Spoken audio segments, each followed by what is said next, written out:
Hi YouTube, I'm back. I think I have everything set. I'm like ready to go. My stand, my tripod, the whole thing just fell over like a second ago and then knocked my drink on the floor. It was a big calamity of errors. Anyways, I'm ready to go. It's been a while and it's time to do a podcast. Wait a second for my intro. I think it's episode 97, I think. Welcome back to the Don't Stop Me Now podcast, where being negative can be a good thing and being positive can turn the world against you. Hello, I am your HIV positive host, Miss Jennifer Lee Vaughn. And did I say that too fast? Miss Jennifer Lee Vaughn. And this is episode number 97. I'm almost to 100. I need to hit 100 before the new year. That should be my goal. I'll try for it. We'll see if that'll actually happen. First of all, hi to my stepbrother John in Texas, who literally, I swear, I was planning on recording this today. And I was minutes from going upstairs. I just wanted to finish the Nuggets game. They lost, bummer. The Denver Nuggets. I love the Nuggets. And the Niners won today, so that was good. But it's funny, he sent me a text that he just circled the date from my last podcast. That was it. That was enough of a hint, like, where's the new one? And I know it's been a month, and I always have an excuse, but it's true. I am busy. I work from 7:15 in the morning until 6:15 at night. I know I always say that. I'm not complaining. I love my jobs, but it doesn't give me a lot of time after work to do anything. And then, Owen usually has some kind of practice going on. So, and then the weekends, there's been just sports and it's been busy. And then when I have my time off, I'm just exercising, or I don't know, my hair looks like crap or whatever. And I honestly needed to wait for my lips to calm the hell down, because I think the last time I did this, I had my lips done like days after I did the podcast, and they looked insane for about 5 or 6 days, maybe even 2 weeks. I don't know. They look crazy. Maybe they still look crazy. I don't know. I don't care, but whatever. I can't control it. I just told them to put a little bit more in because it had faded away from the last time that I'd done it, which had been like, I don't know, maybe 8 months before. And I have this wrinkly upper lip thanks to my genetics.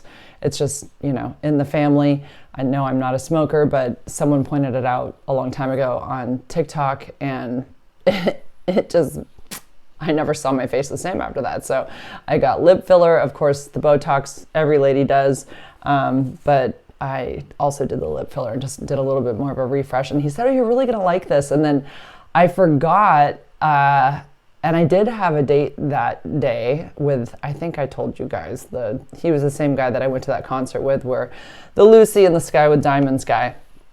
So yeah, we hung out, and I had the lip filler put in that day. Well, by the next morning, and it was overnight, my lips looked crazy. Like, they blew up. I was mortified. I ran out of there. I was like, I had my hand over my mouth. Like, I don't even want you looking at me. I didn't realize what it was going to look like the next morning. It was pretty bad. I even said to the doctor, "I have a date tonight. It's going to be fine, right?" And he was, "Oh yeah." I don't know what he was talking about, because it did progressively start looking more crazy through the night.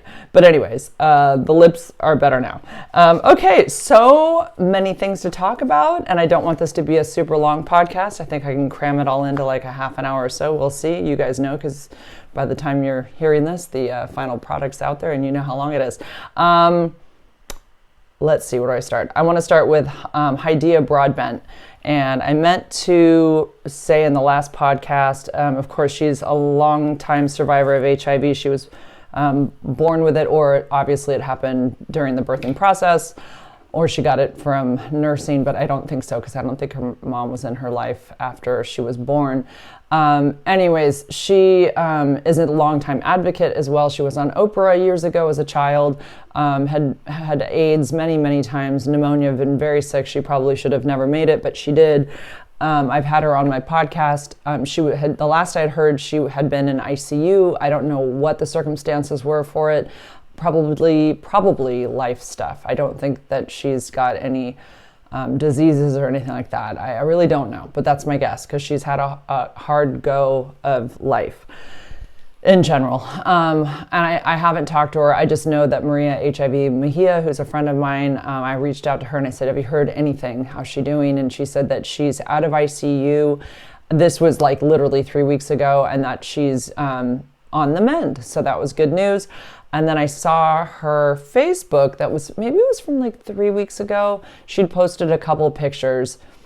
I don't think they're the happiest looking pictures, but she clearly took a picture of herself and posted them. So she's she's awake and aware, and she's not like in a hospital bed or anything. So that's good. And I always wish her well, and I hope that things are looking up for her. Okay, so idea. Let's see, what do I want to go to next? There's so many things. Matthew Perry died, and I have to say that was not a shock to me at all. I know everybody was really shocked by it, but I bought his audiobook about a year ago and listened to it, and if you hear it, you can hear that, I mean, he says it was due to I don't even remember. There was some reason why his speech sounded the way it did, and he does sound like he's loaded. He does the audiobook, he's reading it, but he's got more of a slur to his speech. And I don't know, clearly admits that he's been an addict for years and years and years, and gone through like so many times with, into rehab and stuff. And that at this point, if you were to ever go back again, that it would never happen again. Like, he's done it enough. He's never going to do it again. I think that's what I remembered from the book. He's basically just lived his whole adult life as an addict, and it was opioids that had really done him in, and it was all based on some intestinal stuff that had gone on. I know that, I can't even remember, honestly. I don't want to I just know that there was impacted shit, I think, something like that. He had like some big old, and he should have died in the hospital. They put him on one of those machines where it's like the bypass machine, I think for your blood and stuff. But anyways, he said out of the patients that were all put on it that night, the chances of survival were really slim. And out of the 6 that got to be on those machines that night, he was the only one that survived. The other 5 died.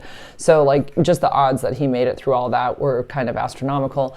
Anyways, so I was not shocked, because I knew that he had had a really rough adult life with drugs and rehab and loneliness and you name it. So anyways, we still don't really know as of now what was in his system. We just know that he drowned in his hot tub. So you're not conscious and drowning. Obviously, you have to be unconscious, because everything in your body would stop you from sucking up that water into your lungs. So we're still waiting to hear what happened.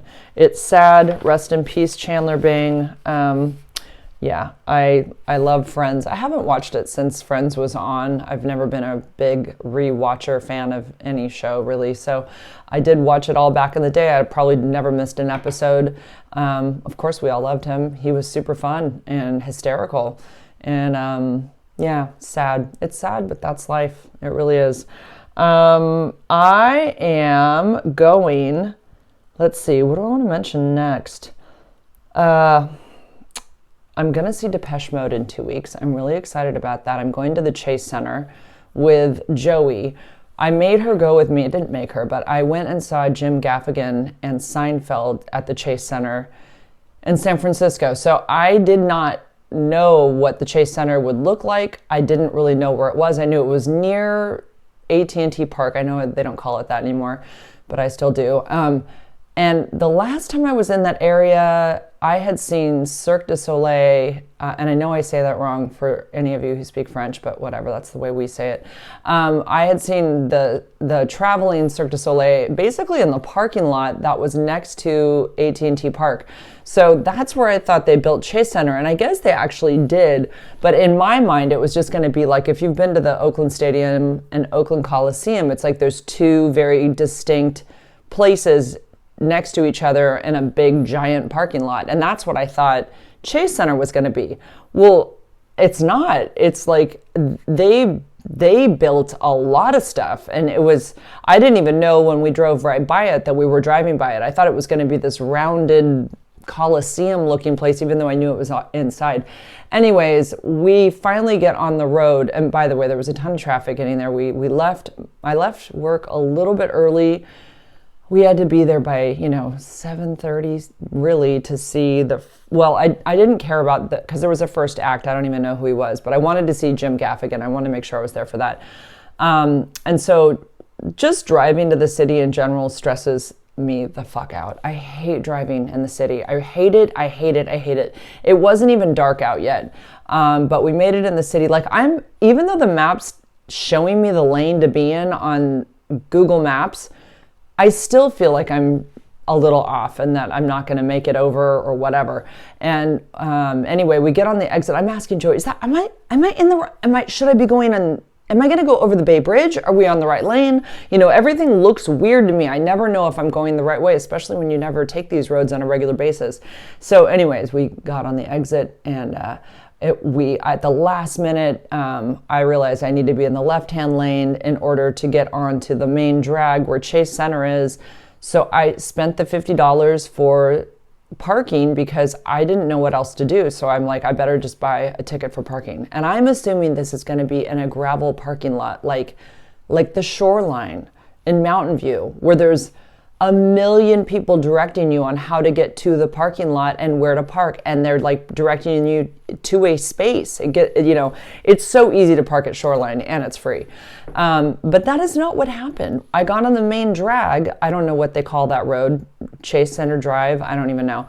Anyways, we get on that main drag and there's light rail now or maybe it's the train. I don't even know what it was, but there's some new transportation that's built up in the middle of the road. So there's like 2 lanes that go one direction and 2 lanes that go the other direction, but you can't get over to those lanes until you get into an intersection where you can actually make a U-turn.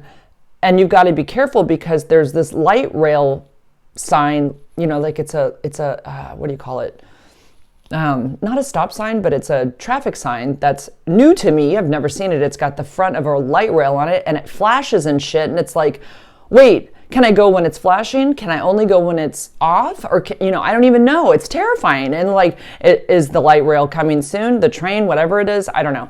The point is that we get on this 2-lane road and Chase Center is to our right. Google Maps is telling me that I need to make a right on, I don't remember what the name of the street was, Warrior Way or something, to get to the parking structure. Well, guess what? It's blocked off. There's a police barricade on that street.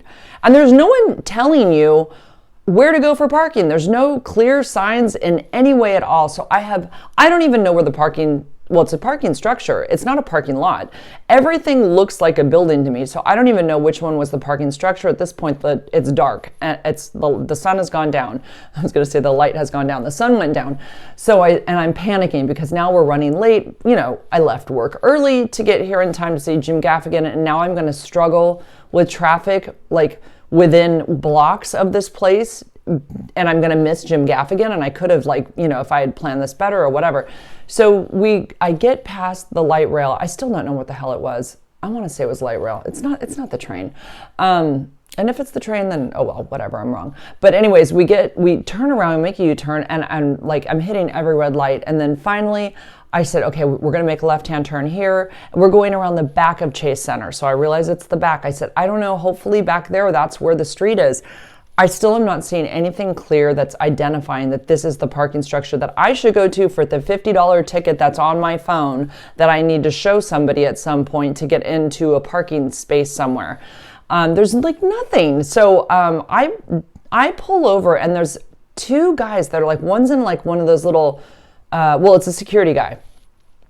And then there was another guy that was, I don't know. I mean, they were, I don't know. They didn't want to talk to me because we pulled up in the street. One guy was in one of those little parking carts, those electronic carts or whatever they drive around.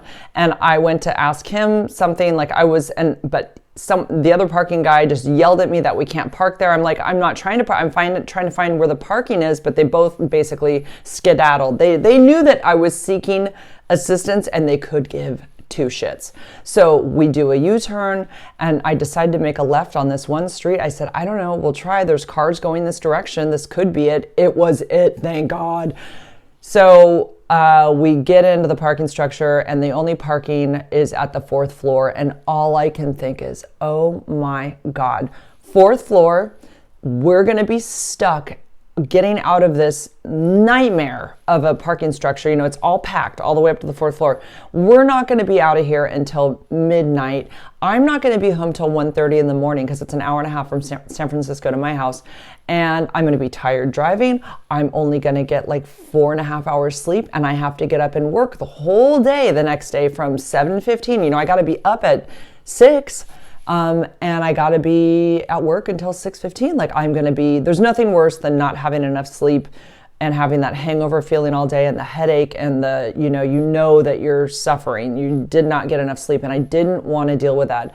So I'm panicked because we're parked up so far up in this parking structure. And I just thought this whole bottleneck thing is going to happen. So we go in, we see Jim Gaffigan. He's funny.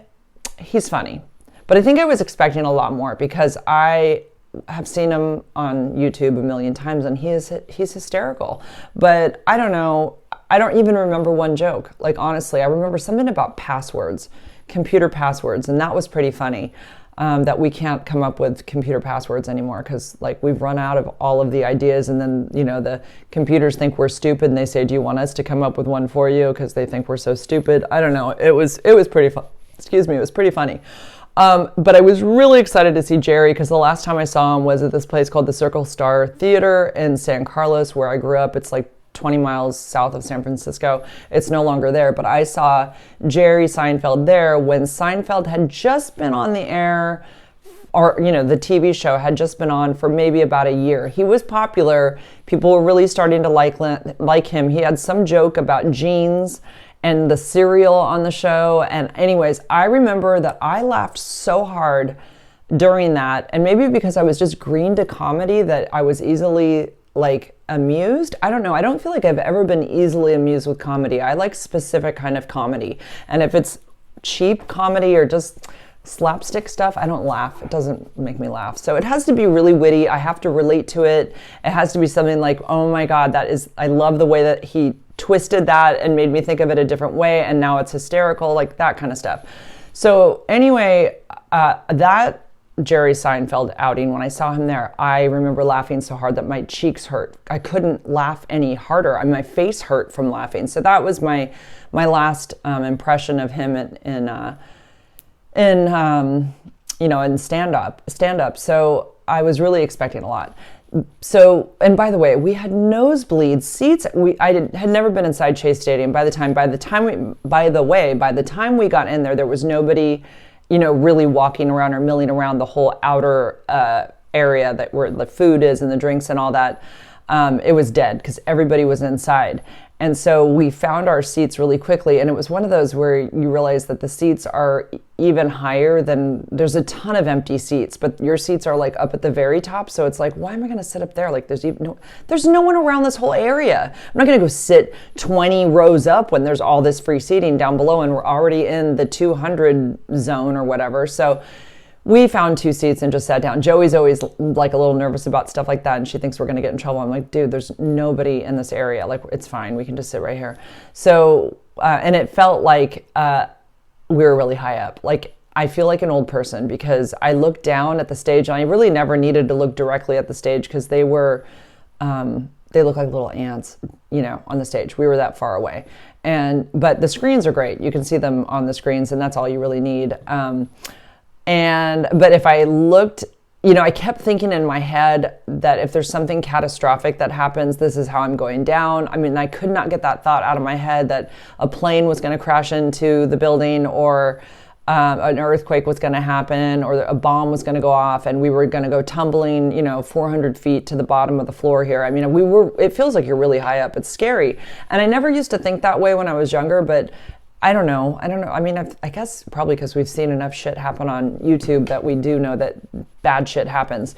And so I couldn't get that thought out of my head kind of throughout the whole thing. So I wasn't totally relaxed. But anyway, Seinfeld wasn't as funny as I had hoped he would be. He started getting into a lot of marriage jokes, which I'm not relating to anymore. So to me, it wasn't like funny.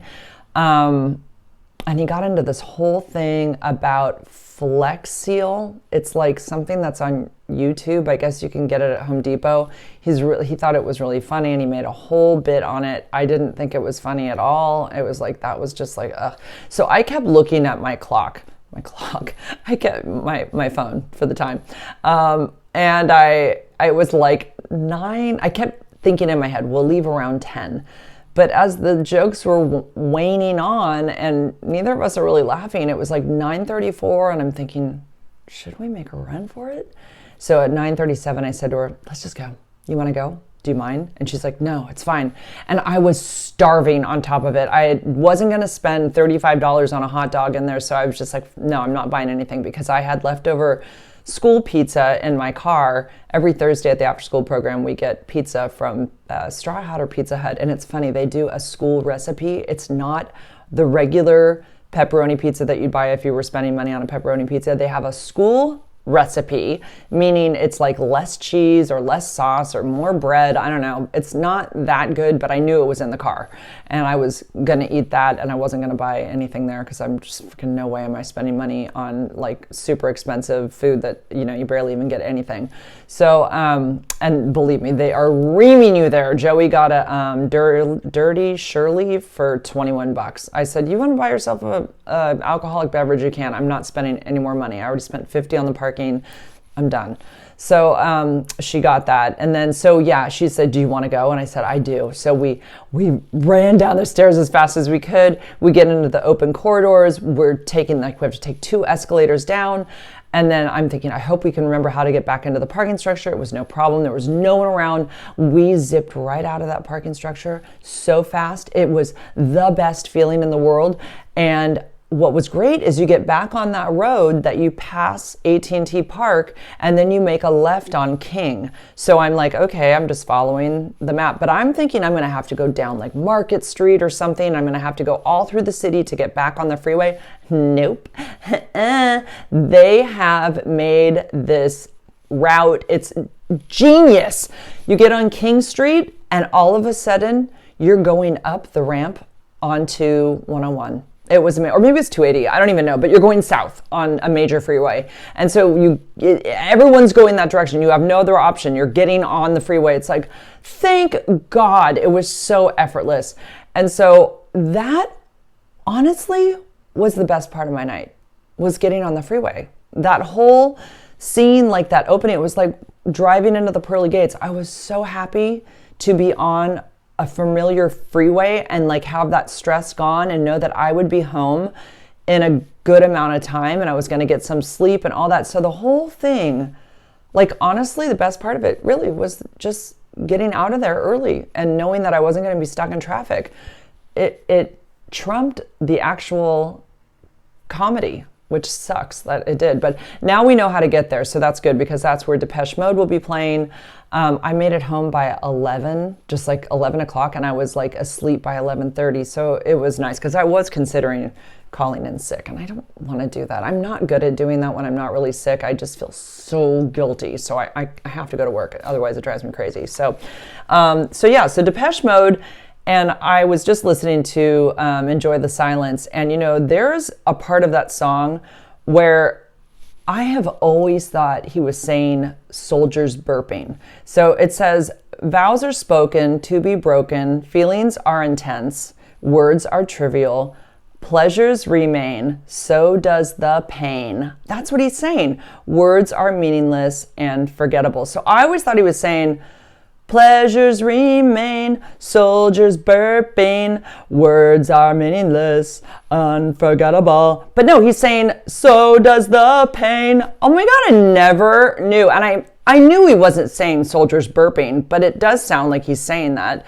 And you know, once you get something stuck in your head, that's the only way you can hear it. So now I have to try to remember these words, or like look at this over and over again before the concert, or else I'm literally going to say soldiers burping and it's going to piss me off that I didn't remember the words to Enjoy the Silence. Because I mean, damn, they play this in Target, I mean, in Watsonville. So I mean, it's a popular song. And I was looking it up, the live version of this song in Berlin, and it was 9 years ago. It was uploaded on YouTube. It has like 211 million views. I mean, I know there's a lot of things on YouTube that have millions of views, but damn, I mean, a live concert. This wasn't even an original video. It was a live concert in Berlin. And yeah, I remember watching that before too, probably when it was first uploaded. So yes, I'm excited about seeing Depeche Mode. I haven't seen them since, I don't remember if it was 86 or 87. I was either 16 or 17. I drove to the Cow Palace in San Francisco, South San Francisco, with my friends. And we were just all into U2 and Depeche Mode and Duran Duran. Those were like the big three bands. I mean, but Def Leppard too. And I saw Dave Gahan. I think I've talked about it on this podcast before. I saw Dave Gahan, the lead singer, in a white beater and white denim jeans, and I don't remember what was on his feet, but he does the spin. He does this spin on stage with his arms straight out, and I was like never the same. I was a virgin at the time, and I remember just watching him being like, I died. I was like, like, wow. I mean, I just remember just watching that and being mesmerized by his masculinity and his sexiness. And I mean, I think he's 10 years older than me. So what was I, 16? He was probably 26. Oh, it was, I'm like, yeah, I was never the same, ever. It was amazing. Okay, let's see. Oh, I have some exciting news. I am going to Louisiana. I'm going to New Orleans. I keep saying New Orleans, and I've been told by Joey that that is wrong, and if we go there and say that, we will look terrible. It'll be the worst thing ever. So we're going to New Orleans, December 6th through the 9th, because I will be there for an ADAP, that's the AIDS Drug Assistance Advocacy Association meeting, and we're allowed to bring a +1. I didn't know. Like the girls were kind of wanting to go, and I was like, I could only pick one, and I told them both no, because how could I pick only one? And I need one to stay here to help me with Owen for driving and stuff like that to school and practices and stuff. And then when I found out that I could bring one, because the meeting coordinator, Brandon Mixada, he said, please let me know. He sent an email to everybody. He said, please let me know who your +1 is so I can add them to the dinner list on Friday night. And I was like, oh my God.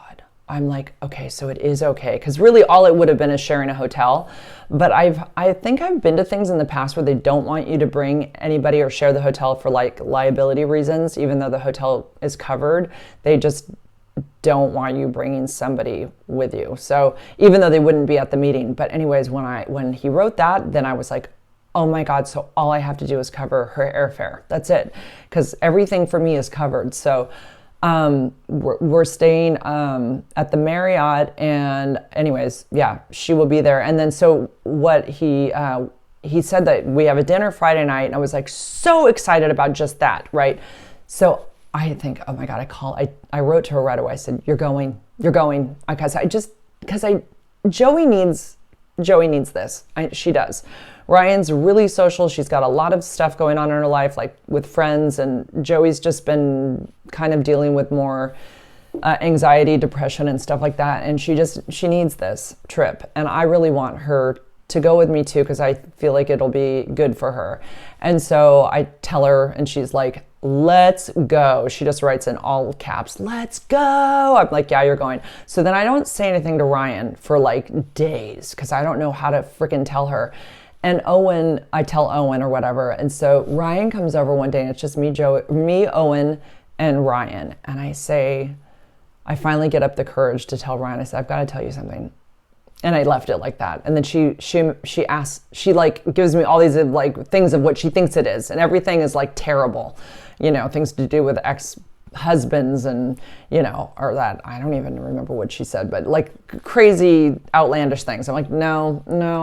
I said, okay, so Joey's going with me to Louisiana, and don't be mad at me. And she's like, and she gives me one of those, and I'm like totally ready for her to give it to me. And I'm like, I mean, the only thing I can do really is like leave her money for gas, obviously, and money for like food, and try to do a little extra to make up for the fact that she can't go. Because yeah, she's going to be stuck helping with her brother on top of it. So it's like insult to injury, even though she loves her brother. But so she's like, well, if I can't go, then I need a new pair of Doc Martens. So within 10 minutes, I finally give in and I say, not even that. I mean, within a minute, I finally say, okay, you can have a pair of Doc Martens. She goes, yes. And so she gets on her phone and she looks up right away what she wants. And she goes, can I have your card? And I'm like, yes. Because I feel so guilty that she's not going. So I'm like, this is kind of an easy fix. Okay, it's $220. And I know they're going to look adorable on her, and she needs them for work. And, you know, she works for a restaurant. So she's kind of like, she's bussing at the Crepe place in Santa Cruz. And so she's, you know, parading around. She's always dressed real cute. I always tell her, if you could have been kind of like a stripper, because like you should see what she wears. I know she's got a lot of eyeballs on her. She's a beautiful girl and she dresses for the occasion, and I'm sure that's why she gets incredible tips. She's smart. She knows what she's doing. Anyways, these Doc Martens are going to look awesome on her. So I'm like, yeah, okay, of course, I'll get them. So she orders them, and then she's still playing up the whole like, well, then I want sushi for lunch too. And Owen should get a roll too. So what do? I buy them lunch. I buy them sushi. We go and pick it up. It's 50 freaking bucks for like a couple rolls and some soup and gyoza. I mean, it's such a ripoff. Sushi is such a ripoff. It's like, it's rice with a little bit of fish. I mean, come on, and mayonnaise. Anyway, so she gets that. And then I find out days later that she played the entire thing up and laughed when I left the room. Like, she looked at Owen, she goes, I don't even give a shit. She goes, I didn't even want to go anyways. She's cracking up. So I don't find out about this until like 2 days later. Joey knew that Ryan didn't really care. And Ryan goes, but I had to get a new pair of boots. And it's like, it's totally fine. She's funny. The whole thing is funny. I cracked up. I fell for it completely. I thought she was totally bummed. And I thought by doing that, I would, you know, make her not be mad at me. But anyways, so everybody's content and happy. Joey wants to go on a gator tour. So I've looked up the tours, and I did see the Louisiana Real World, the New Orleans, yeah, Real World. And they just redid that show. They brought everybody back for a reunion special, kind of crazy. The timing is crazy. So Danny was on there. He's the guy who was diagnosed with HIV, and he was on the show. I follow him. He doesn't follow me, but I follow him on Instagram. So yeah, it's kind of crazy because they did one of these gator tours. And so I just recently watched that reunion, like, I don't know, not episode, because there was several episodes, but the reunion series, I guess. Yeah, God, what was that one girl's name? The blonde. There was the real Christian guy with the blonde hair, and then there was the girl. Oh, I can't think of her name. She was a virgin on the show, and then she came on with her husband, and they were like having sex on the, like, out in the backyard in like a tent. Like, she was really overdid it in front of the cameras on her second go round on the reunion. She was over the top. She was so much. I can't think of her name. I want to say Laura, and that's not it. I don't remember off the top of my head. Anyway, I don't even know where I was going with that. Oh yeah, they went on this gator tour thing. So I did find that one. And it's the one with the big fan boat, like that gigantic fan in the back, and there's a room for maybe 8 people on it. So I haven't booked it yet, but we're probably going to do that. And then I really thought I should do the Mississippi boat dinner cruise tour thing, jazz event. And I looked up on this one calendar, and it's blocked out on the 7th. That's a Thursday. So Brandon writes to me. He's the event coordinator, and he's like, you know, he's the head of, I'm on the board of directors for the ADAP Advocacy Association. So it's the AIDS Drug Assistance Program Advocacy Association. There are 15 of us, I believe. And the majority of the people in the group have to have HIV. Like, that's a prerequisite. Like, I have to have HIV to be in this group. So like, yay me, I have it. Like, that's why I get to be on that. So it's a lot of like, there's people from the pharmaceutical world. There's a man there from San Francisco who knows all about like the pharmacy chain, like how drugs are used, like how we don't break the chain in the US. That's why counterfeit medication can never get in through pharmacies. That's why when you get medication, you get it from a prescription through a doctor. So there's no fentanyl in our prescription medication. That won't happen because it's a closed chain. So he's super interesting. But anyways, he's going to be there. His name's Shabir. I've met him before. I think if you remember, if you've listened to me for a while, I did Brandon asked me to come to Washington, D.C. during one of the ADAP Advocacy Association. It was a bigger event. There was a lot more people there, and I did the keynote speech. So I spoke for like a half an hour. I told my story. I was scared shitless, but I did it. And so he asked me, I don't even know, 3 years ago, if I wanted to be on the board of directors. And he basically said, you just kind of come to meetings that we have here and there. There are Zoom meetings like every, 3 months or something.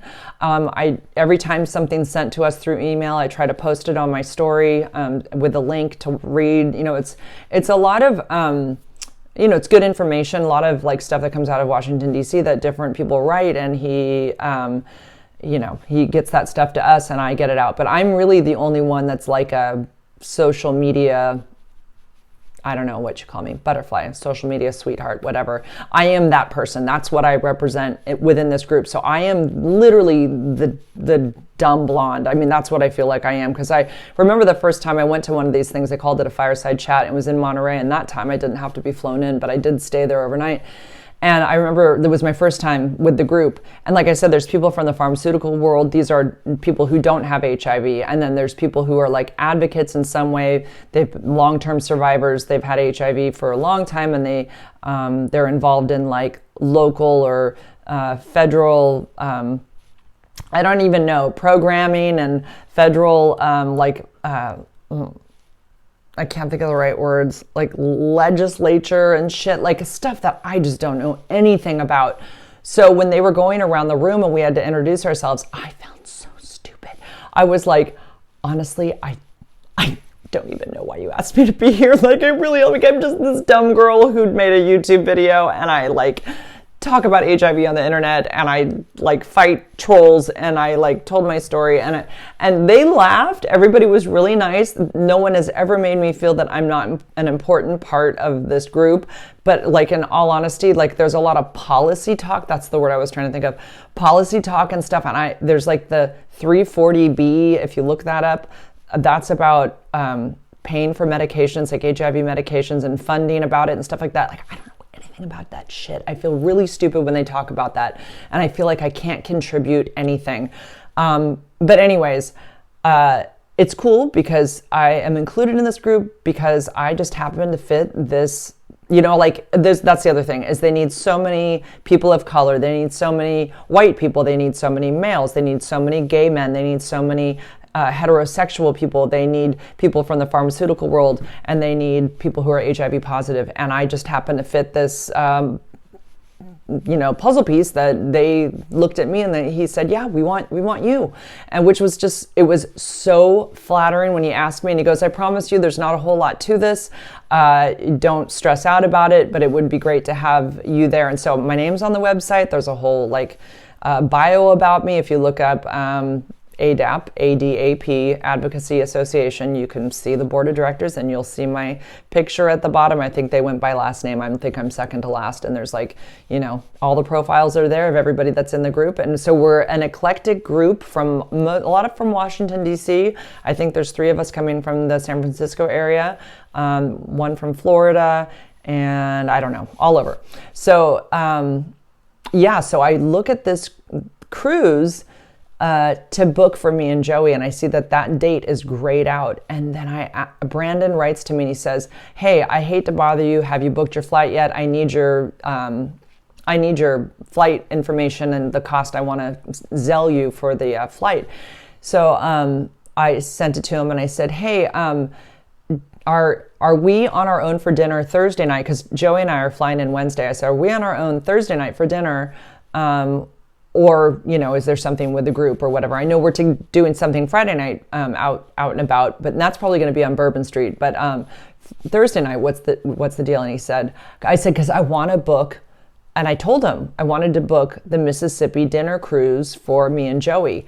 And he said, well, she's already going with you. We're already like, I mean, the way he wrote it was really cute. He was like, yeah, she's already included in our dinner cruise. We will be doing that Thursday night. And I was like, get the F out of here. And he had written to me, he goes, the fact that you already did your flight and I didn't have to hound you and you're all ready, goes, just made me love you even more. And I said, well, the fact that you already booked this dinner cruise and I didn't have to book it, I love you even more. I was like, oh my God. So I tell Joey, you're not going to believe this. Like, we're going on the dinner cruise too. So we are so stoked. So besides the Gators Thursday morning, the dinner cruise that night, the dinner out Friday evening, and beignets somewhere in between, and hopefully the voodoo place, and maybe a tarot card reading. I don't know. We'll try to pack it all in.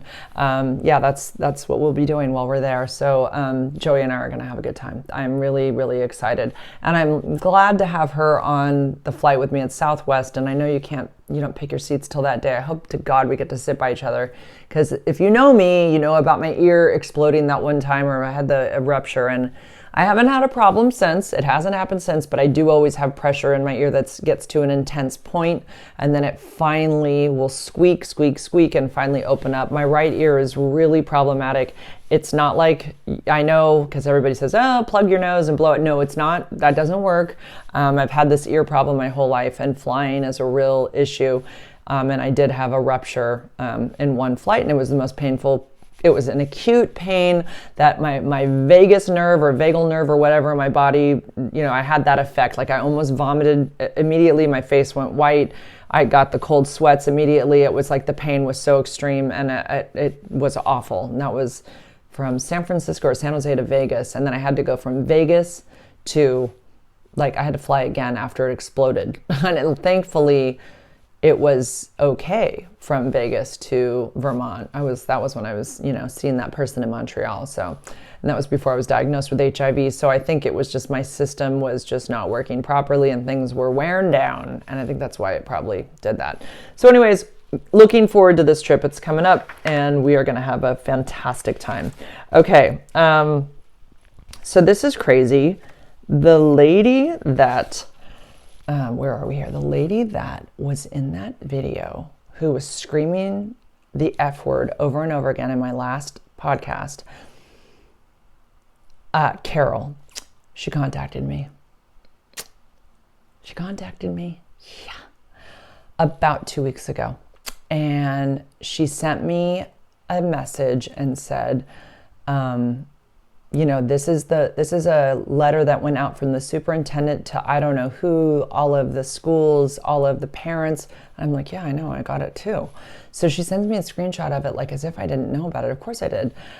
Clearly she did not know that I had posted anything on my podcast about her or my Instagram. And I'm not surprised because she wouldn't have social media. She probably has no idea that video has 4 million views also on YouTube. Anyways, she says to me, can you please write a letter? And that she basically wrote out what she wanted me to state in the letter, that she wanted it to go to, I don't know, the board of directors for our school district. And that she's always been a good teacher and that she's, used her own money for supplies and, that my character's good and that I would never mean any harm and I've always loved my students. And these things are true. She was always doing long-term assignments. She was reliable. She was a good teacher. There's no doubt about that. As a sub, she did care and she did her job well. She went to work on time. I cannot say that she did not do those things. She did. But this is a very political thing. And the school district wanted her out when they heard her yelling those racial slurs basically to this man who was filming her, who was a past student of the high school that she subbed at, saying, you probably aren't even legal. I'm not giving you my insurance information. And that was pretty much the reason that they got rid of her because of that. And so because our schools, this district, it's and in Watsonville especially, it's 99% Hispanic. So it was really shocking to hear a teacher say that who's working with these students all the time. So anyways, I told her, I really am sorry about how everything went down. And I'm sorry that, you were treated the way you were, because I know it was a quick, swift thing. They got rid of her right away. And I have felt bad about like how she must be feeling like the world's against her and all of that. But she, unfortunately was caught saying something that I never would have said, and she got caught. And I know it didn't happen at school. It was outside of school, but it also showed kind of what she thinks about the people the community that she works for or works with, and the children that she works with. So I said to her that I am a little apprehensive or hesitant. I said I was hesitant to write a letter to the district, because I know that this was something that parents were, wanting her out, and students were as well. And I don't know who would know if I like took your side. I don't need to get embroiled in this. This could affect my job too. And she waited a couple hours and she wrote something like, never mind, I don't need your help. I should have known better. And, the school district doesn't care about you. They don't care about subs. Even our CWA, which is it's our union for the subs. They don't care about us. They didn't do anything for me. They just turned their heads when I asked for help. She's trying to sue the district, by the way. And they will probably settle with her, because they don't like people suing them. They just want to get rid of everybody. So she probably will get a settlement. But anyways, because she did try to like bring it up to the board, and they didn't even listen to her, she said. So she said it was a kangaroo court. So anyways, and she's furious. She just says they didn't give her a chance and she's going to sue. So she just basically told me that no one's going to care about me there. You're working for a stupid district. I knew I couldn't, depend on you. Don't even worry about it. Like, we are not close friends at all. We are colleagues who see each other every once in a while. We happen to both sub for the district. That's it. We are not friends. But like, she did stay in my house for a week in 2017 and pet sat my animals, and I paid her for that. But like, it's not like we're friends. I mean, I don't text her. Like, it's only about every once in a while, like maybe one time a year, there's something that will come up in the district and we'll text each other about it. And that's about it with regards to our job. That is it. So, anyway, I just got a phone call from Joey, and I was like, oh my God, it's going to stop the recording, but it didn't. Anyway, she says to me, I don't respond to that. And about an hour later, she said, it's in times like these that you really know who your real friends are. Like, really laying it on thick. And I was like, wow, like this, like there was no, would you consider writing a letter? It was like, this is the letter I want you to write. I'm going to write it for you. This is how it should sound. And then when I told her I wasn't sure, and these were my kind of my feeling on it, it became, you're a bitch. I don't want to deal with you either. Like, her true colors are in that video. And that is kind of how she treated me, like not as abrasively, but basically it's, I'm like, yeah, so I didn't respond to anything. I didn't respond to that either, because I was just like, I don't need to be fighting with her about this. And I ran it past some people at work, and everybody was like, I would let it go. Don't sweat it. Don't think about it. Don't get involved. So that is that. I think I have one last thing to end on here, other than the fact that Owen got rear-ended, and that really sucked. He's learning how to drive, and we had a jam, like not a jam, but like, it's traffic in the morning on the freeway and Highway 1, and it backed up. It backed up faster than he had planned. So he was braking, but the car in front of us, you know how that happens, where the car in front of you didn't expect them to stop that fast, and all of a sudden you're coming up on their ass way faster than you thought. And I'm going, oh my God, brake. And like, he hits the brakes, and the brakes lock up, and we skid just a smidge. And thank God we didn't hit him, but guess what? We got rear-ended. So it was a jolt. Like, I had coffee all over my lap, even though I have a lid on my coffee. It came through, it just shot through the top. Like, that's how hard it like hit the car. So my car is a Crosstrek, and the back bumper is plastic. It's kind of a freaking mess, because I've run into at the gas station, I backed up into like this, one of those cement poles that keeps you from like hitting the gas station pump. And I've had to tape my car together. I mean, I have black masking tape on my car, not masking tape, but duct tape on my car, because like it sort of like, there's it's sort of like it's like a puzzle piece where around the tire where you can kind of kick it back together and it'll like attach again. Well, there's some parts that don't always, and they kind of pop out, and so I had to tape stuff. Anyways, if you're watching on YouTube, you can see my fingers going like this and holding it together. So anyways, they hit the back bumper.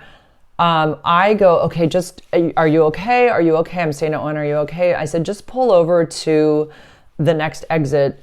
And, it's still dark out. It's before daylight savings, and it's still dark in the morning. And so we pull over on this exit. It's a big, long exit where you go up a hill kind of. And I'm fully expecting the car to follow us up so we can take a look at the cars and exchange information. They did not follow us. They just kept going on the freeway. So we pulled off on the freeway and nobody followed us at all. So clearly whoever hit us didn't have insurance or didn't feel the need to deal with anything. So, and there was no way to figure out who they were because it was dark. I mean, we could get back on the freeway, but there was so much traffic. I had no idea which car it was. And there was no damage to my car. I mean, it's plastic. It kind of just made it pop out again from the seam where the plastic's kind of like together like this. I kick it real hard, the side of it, and it just kind of goes back in place. So it's fine. But yeah, unfortunately it kind of jostled him, and it made him like worried now about traffic on the freeway and things like all of a sudden being, stopping out of nowhere. And yeah, so anyways, he'll get past it. He said, he goes, I feel like I have PTSD from that morning. I'm like, I know, I totally get it. Last thing, an animal story. Somebody wrote on my, oh my God, I was going to do all of the, that's right. I completely forgot. I saved a turtle in the road. I'll just say that. There was a turtle in the road near Landmark School. I totally forgot. I was going to do comments from my video. So I have a short that has 1.2 million views now. And it's the one that's talking about, well, it just says, that it's ironic that Eric Cutter, who gave me HIV, now has to take a pill every day called Genvoya, and it sounds like my name, Jen Vaughn, and I'm lip syncing to the Fleetwood Mac song. I don't remember the name of it, but it's the one that was real popular on TikTok. If you look up, and anyways, I mean, if you look it up on YouTube, you'll see it on my YouTube channel under shorts. Anyways, it has a lot of comments, and I'd say 99% of them are terrible. They're awful. So I thought I would, and I know I shouldn't engage with the trolls, but I have a hard time resisting sometimes. And so I do respond at times, and I shouldn't, because people love that they pissed you off. And even when you're trying to explain something to them and they say more mean stuff. I mean, I don't know why people are like this. Like, who are these people? They're awful. But right before I went to record,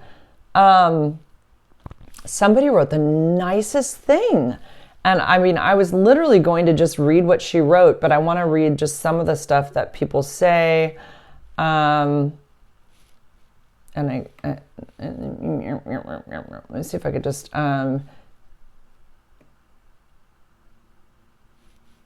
people wonder why some of us stay on Virgin Airlines. That's stupid.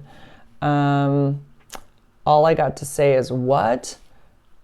People are shocked that people have told me that I shouldn't be talking about this on the internet. It's nobody's business but mine. Someone wrote very disturbing. A lot of people have accused Eric of he should be in jail. Okay, so this lady says, okay, so why didn't you use condoms? No one uses condoms. Nobody does. So all these people that say, why didn't you use condoms? If they've even one time not used a condom, even with a boyfriend or their husband, they're just as guilty as me. That's all I did. That's all I did. And a lot of if you just kept your legs closed, this wouldn't have happened. Just so much blame. And it's really crazy. I shouldn't say it's 99%. Now I'm seeing some that are actually nice. Let's see. That's your bad for Cochina Sucia. I don't even know what that means. the lust of a lot of religious comments, the lust of the flesh is a sin against your body. Like, the thing is that we're animals. Like, we reproduce, like we have urges, we have biological urges, and that's why we have sex, because we have to keep our species going. Like, so it's really interesting to hear how people feel about sex, and like how repressed people are, and how religion plays a role, and how there's so much blame when you actually do end up with some kind of, disease. I mean, diseases are part of being human, Ma'am, French kissing can transmit HIV? No. Someone says this stuff isn't even something to joke about. And what I do like is that even though someone feels that way and they're mad about my little video, you know what? They thought about it. They thought about HIV. Even if it made them mad, they still saw it and they thought about it, and that's all I care, is that it got their attention. Someone said, and I thought my cold was gross, so me having HIV is gross. Someone just writes ivermectin. It's like, this isn't COVID, it's HIV.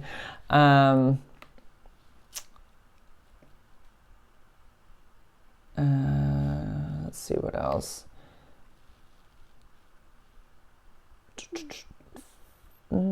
Actually, there's a, effing horrible. Oh, you should have been smarter not to let people just raw dog her. Her, like, you're writing to me. Why didn't you say me? He who is without sin cast ye the first stone. True, that is true. I like that. But it's not a sin. What I did wasn't sinful. That's the other thing. Someone was defending me in the comments and saying, basically saying, I don't understand why all these people like are so mean to you. Like, they've all made mistakes too. Like, he's basically like defending me, but at the same time saying that I had made a mistake. Like, what mistake did I make?